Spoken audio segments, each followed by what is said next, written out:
Welcome back to Soul Speak Summaries. Today, we're going to break down a groundbreaking work by one of the most iconic thinkers of the 20th century, Angela Davis. This book is called Women, Race, and Class.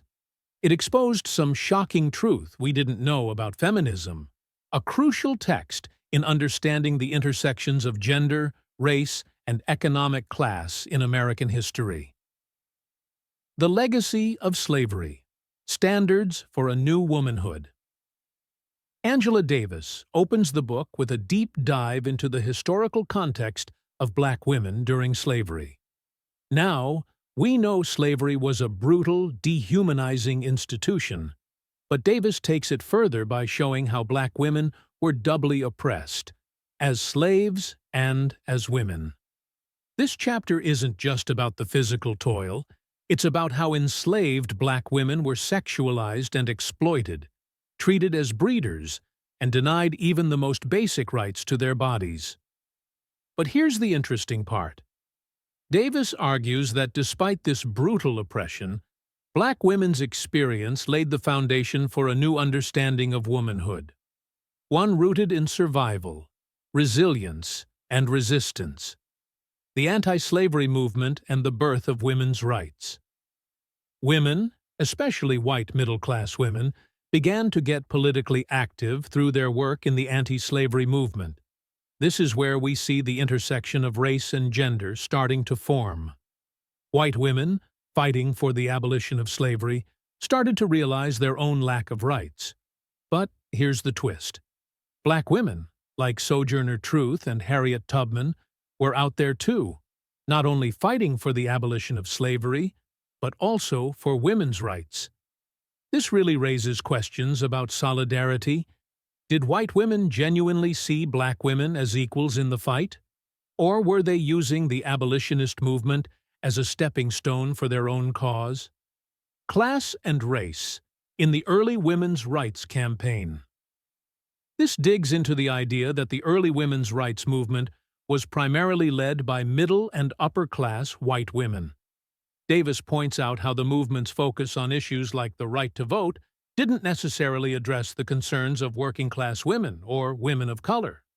She brings in the labor movement to show that poor women, especially black women, were fighting a different fight, one for economic survival.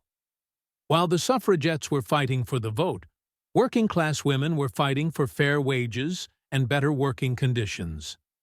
Davis shows us that these two fights often ran parallel but rarely intersected. Do you think today's feminism is more inclusive of economic and racial issues?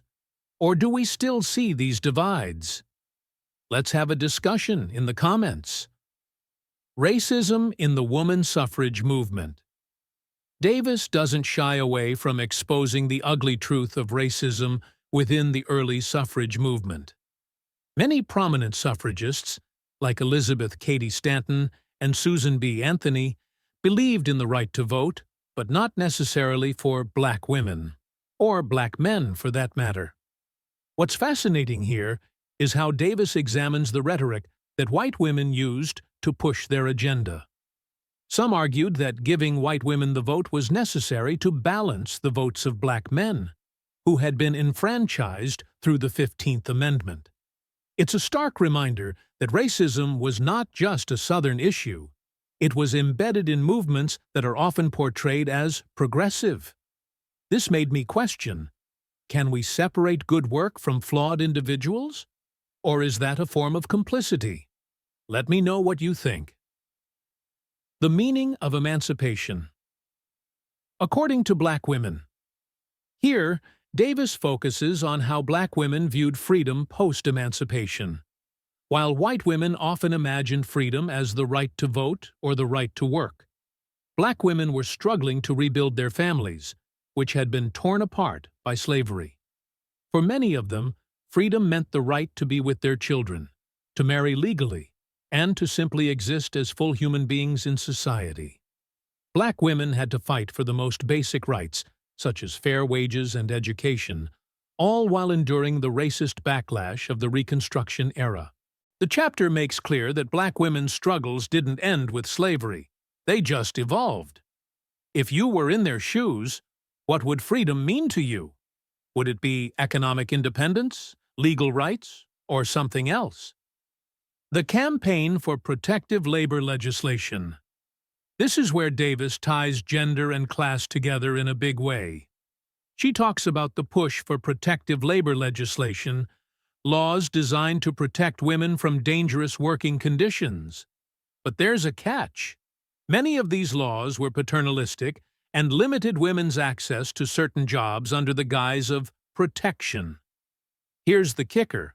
While white women were fighting for laws to protect them, black women were largely excluded from these protections because they were often working in domestic jobs or agricultural labor, where no such laws applied. Racism, birth control, and reproductive rights. This is fascinating because it delves into the intersection of racism and the birth control movement. Davis explains that while birth control is often celebrated as a tool of women's liberation, it was also used as a means of population control, especially among black and poor women. Margaret Sanger, a pioneer in the birth control movement, is often celebrated, but Davis doesn't shy away from pointing out her troubling connections to eugenics. Davis critiques the ways in which black women were encouraged, or even coerced, into using birth control as a form of social control, rather than empowerment. Does this change the way you think about reproductive rights movements? How do we ensure that reproductive rights are truly empowering for all women?